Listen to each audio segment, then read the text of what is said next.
Doctor को भगवान का दूसरा स्वरूप ऐसे नहीं कहा जाता है। कभी कभी वो अपने पेशेंट की जान बचाने के लिए अपना करियर, अपनी ज़िंदगी सब कुछ दांव पर लगा देता है और उसको जब सफलता मिलती है तो वो काफ़ी खुश होता है।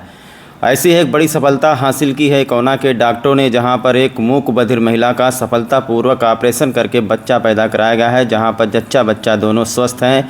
महिला मूक बधिर है, ना ही बोल सकती है ना ही सुन सकती है, सिर्फ इशारों में बात करती है। ये ऑपरेशन इकोना सामुदायिक स्वास्थ्य केंद्र के ओटी में हुआ है, जहां स्वयं मुख्य चिकित्सा अधिकारी श्रावस्ती, गायनी की सर्जन डॉक्टर प्रतिभा शुक्ला एवं अधीक्षक अवनीश तिवारी ने किया है। ये ऑपरेशन कोई नॉर्मल नहीं बल्कि रिपीट सीजर था। मतलब 8-9 साल पहले महिला का पहला ऑपरेशन भी इसी तरीके से हुआ था। चूँकि महिला एहतियात बरत रही थी, करीब 8 और 9 साल बाद फिर से जब वो गर्भवती हुई तो आशा बहू के माध्यम से उसे इकोना के सामुदायिक स्वास्थ्य केंद्र पर लाया गया, जहां पर डॉक्टर प्रतिभा शुक्ला व अधीक्षक अवनीश तिवारी ने परीक्षण किया कि महिला पेन में है और डायलेशन भी नहीं हुआ है और दर्द धीरे धीरे बढ़ता जा रहा है। ऊपर से बच्चेदानी में बच्चा भी टेढ़ा दिखाई दे रहा। ऐसे में उसकी नॉर्मल डिलीवरी कराई नहीं जा सकती थी। दर्द भी बढ़ रहा था, जो पुराना चीरा लगा हुआ था उसके भी खुल जाने की संभावना थी। उसे कहीं रिफ़र करने के बजाय डॉक्टरों ने ऑपरेशन करना ही उचित समझा। पूरी टीम बनाई गई, तत्काल सीएमओ को अवगत कराया गया। इस ऑपरेशन की कंडीशन सुन करके स्वयं मुख्य चिकित्सा अधिकारी भी रुक नहीं पाए। वो खुद इकोना सामुदायिक स्वास्थ्य केंद्र पहुंच गए और स्वयं सीएमओ अपनी निगरानी में ऑपरेशन करने लगे। सीएमओ ने महिला को इंजेक्शन देकर के बेहोश किया और उसके बाद ऑपरेशन शुरू हुआ। ऑपरेशन सफलतापूर्वक संपन्न हुआ और करीब 3.5 किलो का बच्चा पैदा हुआ। बच्चा और उसकी माता दोनों स्वस्थ हैं, जिनकी रेगुलर मॉनिटरिंग हो रही है। ये प्रीवियस LSCS था, मतलब इसके पहले भी इसका बच्चा ऑपरेशन से ही पैदा हुआ था। जो महिलाएं नॉर्मल पहली बार नहीं होता बच्चा, उनका दूसरी बार में नॉर्मल होने की संभावना कम होती है, इसलिए इसका LSCS किया गया है। ठीक। साथ मूक बधिर है, मतलब न सुन सकती है न बोल सकती है।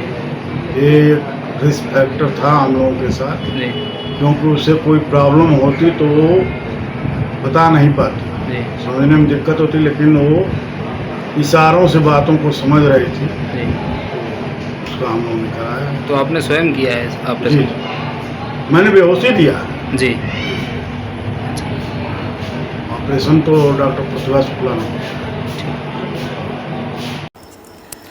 सुबह लगभग 9 बजे के आसपास एक महिला मेरे ओपीडी में आई, तो उसको 9वां महीना चल रहा था, दर्द बहुत ज़्यादा होता और 10 साल पहले उसका एक ऑपरेशन से बच्चा हुआ था। तो जब उसको पीवी किया गया तो पता चला कि ये डायलेशन नहीं है, लेकिन उसको दर्द इतना था और स्कार टेंडरनेस भी थी कि जहाँ पहला ऑपरेशन हुआ था उस पर बहुत ज़्यादा दर्द था। तो उसके बिहाफ पे फिर हम लोगों ने डिसाइड किया कि इसका सीजर किया जाए। लेकिन जो महिला थी वो मूक बधिर थी, ना तो वो बोल सकती थी ना वो सुन सकती थी। ऐसी स्थिति में हम लोग थोड़ा घबराया कि अगर ऑपरेशन के दौरान महिला को अगर कोई दिक्कत हुई तो कैसे हम लोगों से बता पाएगी। फिर हम लोगों ने अपने उच्चाधिकारी सीएमओ साहब से बात किया कि सर ऐसा ऐसा केस है, क्या हम लोग इसको ज़िले पे रिफ़र कर दें? तो हमारे सीएमओ साहब ने बोला कि नहीं, तुम लोग परेशान ना हो और हम आ रहे हैं, तुम लोग केस करो, हम लोग और हमारी प्रेजेंस में हो। सीएमओ साहब 1 घंटे के अंदर आ गए और हम लोगों ने ओटी में शिफ्ट करके उसका इलाज किया। इलाज के दौरान बच्चा हुआ, जच्चा बच्चा दोनों सुरक्षित थे और अच्छा हुआ कि उसका ऑपरेशन समय से हो गया। अगर 1 घंटा डिले होता तो जच्चा बच्चा दोनों शायद ना मिल पाते, क्योंकि इसका डेहिसेंस हो रहा था। मतलब जो पहला टाँका लगा था वो धीरे धीरे खुल रहा था और बच्चा बाहर आता। बच्चा पूरी तरह से लैट्रिन कर दिया था और डिस्ट्रेस में था, लेकिन ऑपरेशन के बाद सब कुछ जच्चा बच्चा दोनों नॉर्मल है, सारी चीज़ें बढ़िया है। कितना वजन बच्चे का रहा? बच्चे का वजन 3.5 किलो के आसपास रहा है। अच्छा, हम देख रहे हैं मैडम लगातार कि ऑपरेशन अब यहाँ इकोना सामुदायिक स्वास्थ्य में होने लगे हैं। क्या ऐसा कंडीशन है, ऐसा क्रिटिकल कंडीशन पहले भी आया है कभी आपके संज्ञान में? कुछ ऐसा ऑपरेट आपने किया हो? हाँ, यहाँ तो ऐसे ही होते रहते हैं ऑपरेशंस, और ऑपरेशन का नाम ही इमरजेंसी LSCS हम लोग करते हैं। कोई महिला है परेशान है, किसी का हैंड प्रोलैप्स हो गया है, किसी महिला को कोई दिक्कत हो रही है, बहुत सारे 4 कंडीशन होते हैं। जब ये मूक बधिर महिला आपके पास आई, मैंने सुना है परिवार भी बड़ा गरीब है, अभी मैं मिल के आ रहा हूँ। जब ये आपके पास आई है तो बच्चे की क्या स्थिति थी अंदर? मतलब किस प्रेजेंटेशन में था, कैसे मॉनिटर आप लोगों ने किया? बच्चा इसका ब्रीच था, उल्टी पोजीशन में था, लेकिन बच्चेदानी का मुंह नहीं खुला था। दर्द इसको बहुत ज़्यादा था, तो इसलिए इसको डिसीजन लेना पड़ा कि तत्काल सीजर किया जाए, जिससे जच्चा बच्चा दोनों सुरक्षित मिल सके। आप लोगों ने सोचा कि अगर रिफ़र किया जाएगा तो हो सकता है मामला गड़बड़ हो जाए? हाँ, अगर रिफ़र करेंगे उसको पहुँचने में ही 1-1.5 घंटे लग जाते तो हो सकता था कि दिक्कत ज़्यादा हो जाती। अच्छा, वो महिला दिव्यांग है, बोल नहीं पा रही थी, कैसे कोऑपरेट कर रही थी आपके साथ? तो हाथों से इशारा करके बता रही थी कुछ? हाँ, थोड़ा आँखों से इशारा करके जब कुछ पूछा जाता था तो आँखों से इशारा करके वो बता रही थी। चूँकि हम लोगों का भी कॉन्फिडेंस बहुत अच्छा था, क्योंकि हमारे साथ हमारे सीएमओ सर बैठे हुए थे, तो सारी चीज़ें हो गई। फिर ऊपर वाले की इच्छा, सब कुछ अच्छा रहा, जच्चा बच्चा सुरक्षित है और सब बहुत बढ़िया है, मरीज भी बहुत खुश है। तो निश्चित तौर पर जो हमारे डॉक्टर हैं वो बधाई के पात्र हैं। जो एक मूक बाधिर महिला जो अपनी परेशानी नहीं बता पा रही थी, सिर्फ इशारे में बात कर रही थी, उसे डॉक्टरों ने पेट चीर करके उसका बच्चा निकाल दिया, जिससे माँ और बच्चा दोनों की ज़िंदगी बचाई जा सकी है। दोस्तों, बड़ा ऑपरेशन जिसको सी सेक्शन कहते हैं, जिसका मकसद होता है कि पेट में चीरा लगा करके बच्चे को पैदा कराना, ताकि बच्चा और माँ दोनों सुरक्षित रहे। इस प्रक्रिया में दर्द तो नहीं होता है, लेकिन ऐसा हो जाता है कि एक बड़ा ऑपरेशन हुआ है तो दूसरी बार 80% सीजर ही कराना पड़ता है, क्योंकि एक बार पेट और बच्चेदानी में अगर टाका लग गया तो दोबारा नॉर्मल डिलीवरी करवाना बहुत ही रिस्की होता है। जब कोई ऐसी कंडीशन आ जाती है कि महिला नॉर्मल बच्चा पैदा कराने में असमर्थ है, जैसे बच्चे का सिर पोजीशन में नहीं है, बच्चा उल्टा सीधा है, या उसका सिर बहुत बड़ा है, या उसकी नाल गले में फंस गई है, या फिर वो टेढ़ा या बेड़ा है, या माँ के अंदर ऐसी कोई बीमारी है जिससे वो नॉर्मल डिलीवरी कराने के लिए तैयार नहीं है, ऐसे में ये बड़ा ऑपरेशन इस उद्देश्य से किया जाता है कि माँ और बच्चे को बचाया जा सके। और रिपीट सीजर वो होता है जब एक बार ऑपरेशन से बच्चा हो जाए तो दोबारा जब महिला गर्भवती होती है, सबसे बड़ा खतरा तो पहले लगाए गए टाके का होता है कि कहीं बच्चेदानी का टाका या पेट का टाका फट न जाए। इसीलिए आज इकौना सामुदायिक स्वास्थ्य केंद्र पर जो रिपीट सीजर हुआ है, ये किसी चुनौती से कम नहीं था। इसके लिए हमारे डॉक्टरों की टीम बहुत ही ज़्यादा बधाई की पात्र है, खास करके मुख्य चिकित्सा अधिकारी, जिनको जैसे जानकारी मिली कि एक गरीब महिला जो कि मूक बधिर है, उसका ऑपरेशन करना अति आवश्यक है, तो मुख्य चिकित्सा अधिकारी भी नहीं रुक पाए और वो ऑपरेशन थिएटर इकौना सामुदायिक स्वास्थ्य केंद्र पर पहुंच गए, जहां पर उन्होंने महिला को एनेस्थीसिया लगाया और उसके बाद में जब तक ऑपरेशन होता रहा मॉनिटरिंग करते रहे। हमारे यहाँ की सबसे मशहूर डॉक्टर जो है डॉक्टर प्रतिभा शुक्ला, उनके द्वारा ये ऑपरेशन किया गया है। खुशी झलक रही है परिवार वालों के चेहरों पर। लोग डॉक्टरों को बहुत बहुत धन्यवाद कह रहे हैं और बहुत ही ज़्यादा खुश हैं। लगभग 9-8-10 साल के बाद में दूसरा बच्चा हुआ है।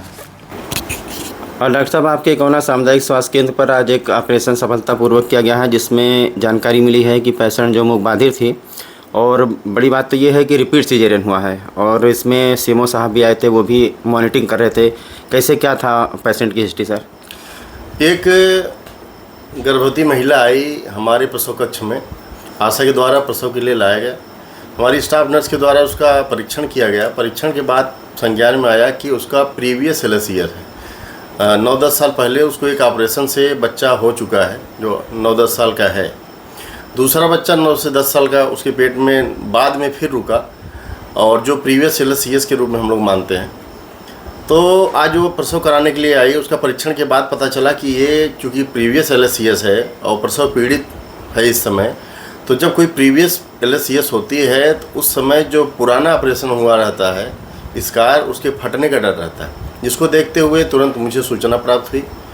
फिर मैंने जाके परीक्षण किया, तो परीक्षण के दौरान पता चला कि वो महिला बचपन से ही मूक बधिर है, न तो सुन पाती है न देख पाती है, न तो सुन पाती है न तो बोल पाती है।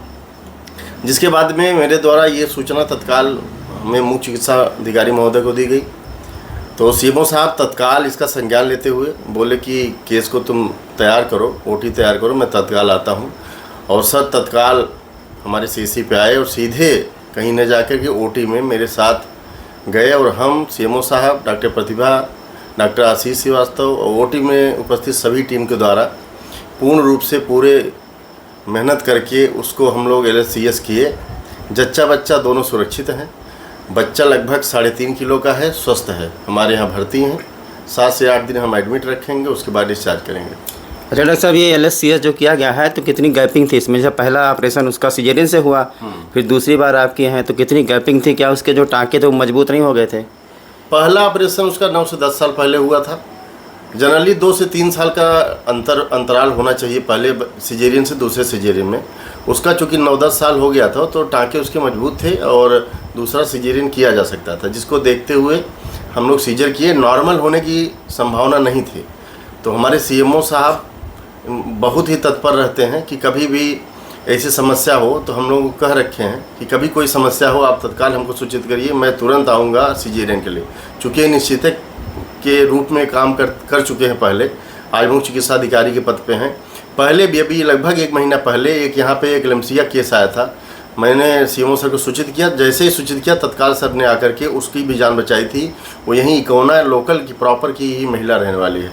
तो सीएमओ सर लगातार स्वास्थ्य विभाग में निश्चितक के रूप में, प्रशासनिक पद के रूप में लगातार बहुत अच्छा काम कर रहे हैं। आज भी सर ने एक हम लोग के लिए प्रेरणा के रूप में आकर के काम किया है, जो कि बहुत ही सराहनीय है। एक और जानकारी लेनी है, जैसे मान लो 10 साल की गैपिंग है, अगर ये लोग नॉर्मल डिलीवरी के लिए जाते तो क्या खतरा हो सकता था इनको? अगर नॉर्मल डिलीवरी के लिए जाते तो पहली बात तो कि बच्चा डिलीवर होता ही नहीं। अगर डिलीवर होता तो उसके सर में सूजन बन सकती थी, तो सूजन बन जाती तो बच्चे को लाइफ लॉन्ग हो सकता है किसी प्रकार की जन्मजात विकृति पैदा हो सकती थी।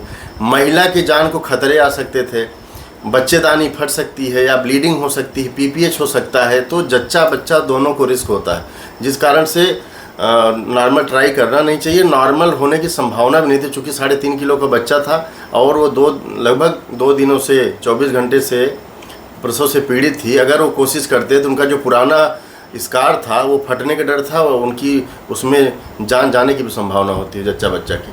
देखा जा रहा है कि बहुत सारे लोग जो है प्राइवेट हॉस्पिटल में भाग रहे हैं ऑपरेशन करवाने के लिए, मोटी रकम वहाँ पर वसूली जा रही है। आप क्या कहना चाहते हैं क्षेत्रवासियों से? देखिए, सभी जितने हमारे ग्रामीणवासी क्षेत्रवासी, उनसे मेरा निवेदन है कि आप सभी लोग सामुदायिक स्वास्थ्य केंद्र निकौना, जो कि एक प्रथम संदर्भ निकाय के रूप में संचालित है, जहाँ पे मैं और मेरी वाइफ दोनों लोग गायनेकोलॉजिस्ट, मैं एनेस्थेटिस्ट के रूप में काम कर रहे हैं। सारी सुविधाएं यहाँ उपलब्ध हैं। सभी लोग आप यहाँ आइए, यहाँ पे निःशुल्क आपकी जांच होगी, निःशुल्क आपका ऑपरेशन होगा। 7 दिन रख करके हम लोग आपकी सेवा करते हैं, फिर हम डिस्चार्ज करते हैं। किसी प्रकार की समस्या हो 24 घंटे मैं यहीं निवास करता हूँ, आप हमसे संपर्क करें और जच्चा बच्चा को स्वस्थ रखेंगे। सभी ग्रामीण वासियों को सारी अच्छी से अच्छी हम सुविधा देंगे। नहीं, जैसे पहला बच्चा हुआ तो पहला बच्चा भी ऑपरेशन से हुआ था? हाँ, पहला बच्चा भी ऑपरेशन से हुआ है। पहला बच्चा भी ऑपरेशन से, तो दूसरा बच्चा भी ऑपरेशन से हुआ है। तो यहाँ अस्पताल में कैसी सुविधा मिली आपको? बहुत अच्छा सुविधा मिला हमको, बहुत अच्छा सुविधा मिला। डॉक्टर भी अच्छा, ऑपरेशन की अच्छे से। कितना साल पहले पहला ऑपरेशन हुआ था? पहले 10 साल पहले। 10 साल के बाद में फिर दोबारा यहाँ पर हुआ है। कोई रुपया पैसा लगा यहाँ? नहीं।